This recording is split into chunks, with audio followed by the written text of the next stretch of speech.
Hi, and welcome to the show. Subscribe at kevinmd.com/podcast and get CME for this episode by clicking on the CME link in the show notes. Today, we welcome Andrea Merrill. She's an assistant professor of surgery and surgical oncologist at Boston Medical Center. Today's KevinMD article is Taylor Swift in the Operating Room, the surgeon who found strength in song. Andrea, welcome to the show. Thank you so much for having me on. So let's start by briefly sharing your story and journey. So I'm currently a surgical oncologist in Boston, and I trained mostly in Boston, left briefly for fellowship, came back, and I currently treat breast cancer, endocrine diseases here. And I've recently become quite passionate about writing. Actually, one of the first articles I ever published was on KevinMD probably about 10 years ago about women being underrepresented in surgery. And I think you still have a lot of articles on that topic. So I don't know how much has changed in the past 10 years, but it's really exciting to be here since, again, that was one of my first introductions to having my writing published. All right. So you're a surgical oncologist, so I could only imagine how busy you are. Tell me why it's important for you to write despite all your other professional obligations. For me, writing is almost a kind of therapy. I'm really not into journaling or meditating, but writing for me is sort of the same as journaling or meditating. Even though it's related to work, for me, it feels completely separate because I'm able to really sit down and process things. And I also find that I'm able to connect with a lot of other physicians in Mm. ways that I'm not able to, clinically or in the hospital. I find I really like to be authentic and honest in my writing. And even some of the things I've written about, maybe I was scared to share, scared how people would react. But overwhelmingly, the results have been positive, and most people tell me that my writing resonates with them. And I think that's what really drives me to write. And I would say most of my writing means more to me than any research study I've ever published. Now, what's an example where you connected with a colleague or just someone outside your immediate professional circles because of your writing? So I published an article on religion in medicine in JAMA back in August, and that was sort of exploring my feelings as an agnostic Jew with a lot of my patients who are very religious and who bring that religion into the exam room. And I've found it difficult to navigate sometimes because we have, different point of views. And so I actually shadowed a chaplain. And so I published that in JAMA. And what was really cool is that I got, almost 100 emails or so from people all over the world and all different specialties. Some weren't even physicians. And I've actually become sort of pen pals with a retired dermatologist in Los Angeles, and he's sort of become a mentor to me. And so I think it's connections like that that are just really cool, and I never would have had if I wasn't writing. All right. So your most recent article on Kevin MD is one of the most popular recent ones. It's titled Taylor Swift in the Operating Room, the surgeon who found strength in song. Now, for those who didn't get a chance to read that article, tell us what it's about. Well, I think I maybe have Taylor Swift to thank for the popularity more than my writing. But so for people who know me, they know that I'm obsessed with Taylor Swift. I probably have at least 7 scrub hats that are Taylor Swift themed. I listen to her almost exclusively in the operating room. And I think for a lot of people, it's just sort of like a fun idiosyncrasy of mine. Oh, there goes Dr. Merrill and her Taylor Swift, or like, oh no, I have to work with Dr. Merrill and listen to Taylor Swift all day. But for me, it really runs a lot deeper with that. And I was actually inspired to write it after reading a New Yorker article that was entitled Listening to Taylor Swift in Prison. It was a really, really well written article. And I think it shows how much people connect with her writing and how much it goes beyond just, the pop star and the fun concerts. And that at the root of it is really her writing. And Mhm. as a fellow writer, I really connect with that. And, I think I really liked her when I was younger. And a lot of it was because, I had a lot of trouble romantically dating. She wrote about that. I could connect. But as she grew up, she really started to be a champion for women. And she wrote a lot about that in her songs. And I see a lot of parallels to what she's doing in music, to what a lot of women surgeons are doing. And so a lot of her songs have sort of become anthems to me. And there's been a lot written about surgeons listening to music in the Hmm. OR, or a lot of studies showing that, when surgeons listen to music they want to, or certain types of music, they can have better outcomes. And so for me, it's really something that calms me down and grounds me in the operating room. And it's really become my thing. You mentioned that some of her songs are almost like anthems and corollaries to what women are going through in surgery. So, what are some examples of some of her songs, some of her lyrics that would really speak to that? So I think the most obvious one is The Man. When she does this on tour, she like puts out her arm in a sign of strength, but it's really talking about how, feels like she could get there faster if she were a man. She keeps running as fast as she can, but if only she were a man. And I think, in a lot of specialties that are dominated by men, even in medicine and outside of medicine, women feel that way. And we feel that if we do the same things as men, we get criticized. And so that whole song really goes off on that. And, it's sort of, I think, become an anthem for a lot of in surgery. The music video is actually really cool. It's her in it, dressed as a man. You don't realize it to the end. So, tell me about those custom scrub hats that you wear, because you included a picture of that in your Mhm. article, and I got a lot of emails asking me, Dr. Merrill, where did you get that scrub hat? So, tell me the story behind that. So the scrub hat, it has a lot of different icons that if you're a true Swiftie, you would understand from her songs. They're based on her recent album, Midnights. And so one of her other songs that's sort of become my anthem is Antihero. And the line in that is, "It's me, hi, I'm the problem, it's me." And so I joke about that a lot in the operating room because sometimes female surgeons are seen as the problem. But we've also sort of turned it into, "It's me. Hi, I'm the surgeon. For real, it's me." And so I made it into a scrub hat, and I designed a print. I had it printed on fabric, and then I sent it to someone to make into a hat.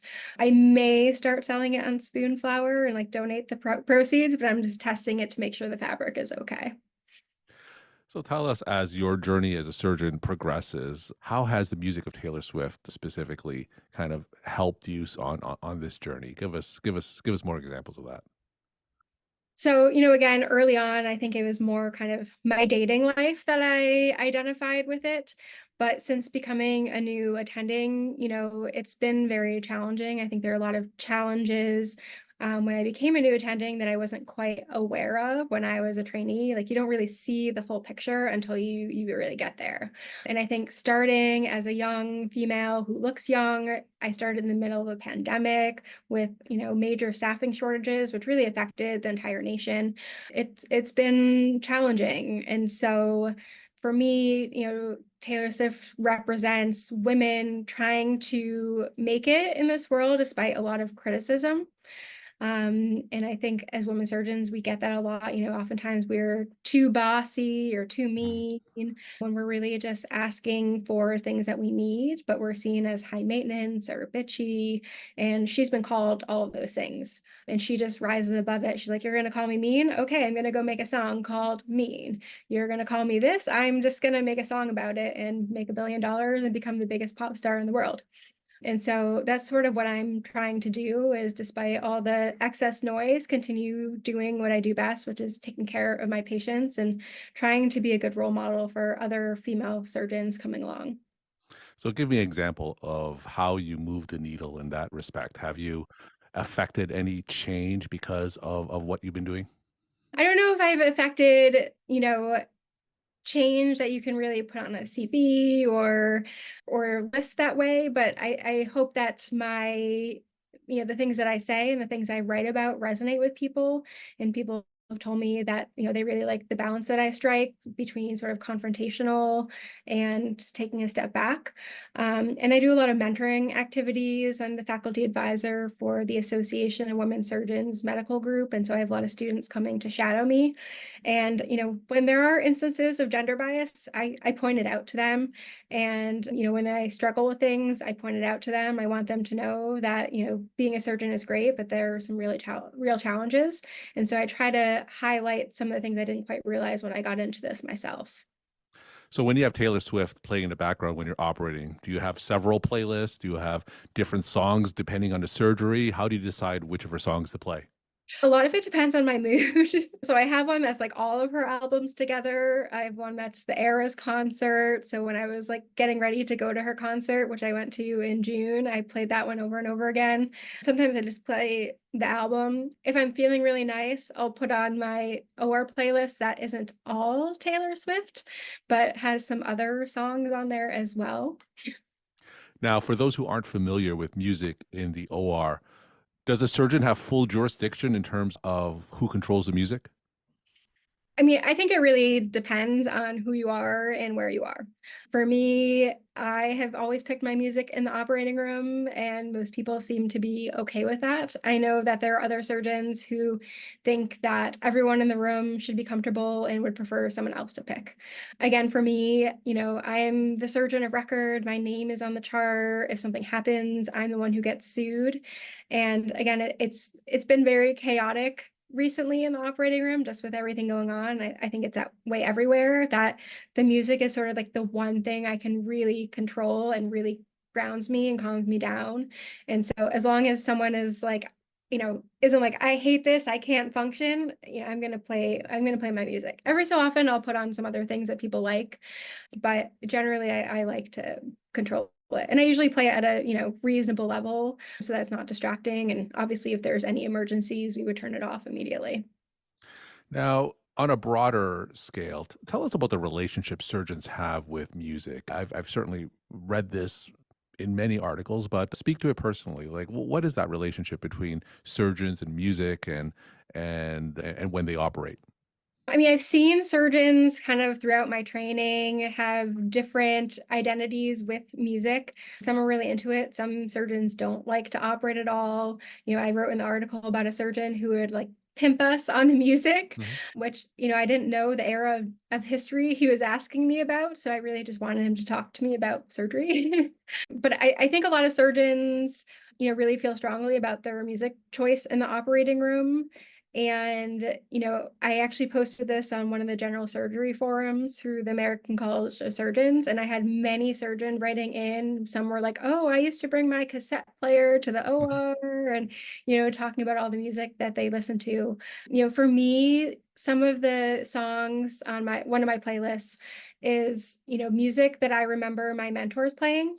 So I had a mentor in fellowship who only listened to the Killers radio on Pandora. So I have a few songs that are dedicated to her on there. And when they come on, especially in a stressful moment, I think of her and I'm like, okay, what would this person do?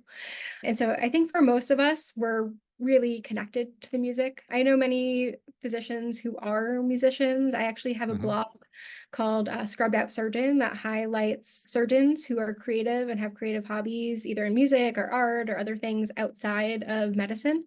And so I think it's really important that we have these hobbies and passions that are not just medicine and kind of show who we are as human beings.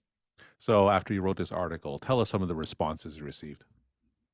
They were mostly positive. A lot of women reached out to me telling me how much it resonated with them. One person said she read it and it was like a gut punch. Like she didn't realize how much it would resonate until she read it. Even my parents liked it, which they're not huge Taylor Swift fans, but my mom was like, "Oh, I finally get your Taylor Swift obsession." And again, a lot of, older surgeons kind of wrote in reminiscing about their time being surgeons as well and listening to music. Now, do you ever envision a time where you would stop playing Taylor Swift in the OR? When I die, I don't know. When I stop operating.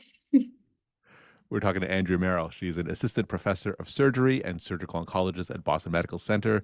Today's Kevin MD article is Taylor Swift in the Operating Room, the surgeon who found strength in song. Andrea, let's end with some of your take home messages to the Kevin MD audience. So I think my take home message is, surgery is a challenging field, and sometimes we need some adjuncts to get through it. For me, it's my music and Taylor Swift. I think music is important to all of us as surgeons, and, it's sort of become part of my identity. And, for all the women out there listening, I think you know exactly what I'm talking about in that article and can identify with it. And I appreciate everything you do every day. And I hope we can all continue supporting each other. Andrea, thank you so much for sharing your perspective and insight. And thanks again for coming on the show. Thank you.